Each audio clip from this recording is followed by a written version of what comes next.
Warga Desa Tulaan Kecamatan Gunung Meriah Kabupaten Aceh Singkil melakukan gotong royong bersih-bersih di sejumlah titik di desa itu. Bersih-bersih yang dilakukan secara gotong royong itu dalam rangka persiapan peringatan Isra Mikrat yang dilaksanakan di Kampung Tulaan. Selain itu, gotong royong juga dilakukan dalam menyambut bulan suci Ramadan tahun 2023. Kegiatan bersih-bersih ini diikuti oleh sejumlah warga Tulaan, para pemuda dan tokoh masyarakat serta aparatur desa.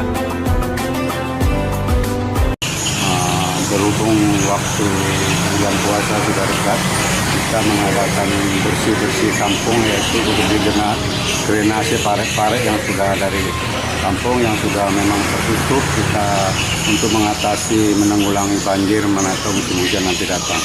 Ini sekalian pada hari ini kita memang akan mengadakan Isra Mikrat. Jadi masyarakat saya himbau supaya bisa gotong royong untuk merayakan Isra Mikrat pada tahun ini. Tadi ada beberapa tokoh masyarakat, tokoh pemuda.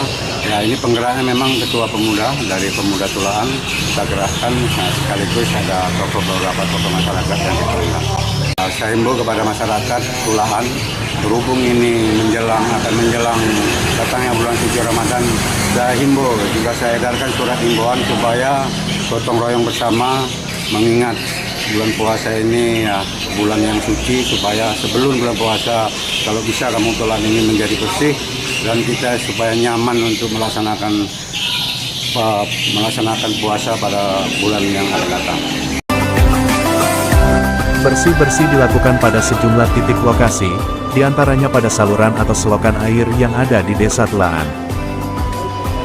Selain itu, gotong royong itu juga dilakukan di Masjid Tulaan yang menjadi lokasi perayaan Isra Mikrat. Kepala Desa Tulaan menghimbau agar warga desa itu dapat secara berkelanjutan melaksanakan kebersihan di sekitar rumah masing-masing.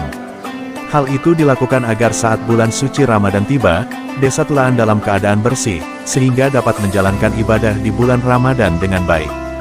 Himbauan bersih-bersih di rumah warga itu juga sebelumnya telah dilakukan oleh pemerintah Desa Tulaan melalui surat himbauan yang ditandatangani oleh Kepala Desa.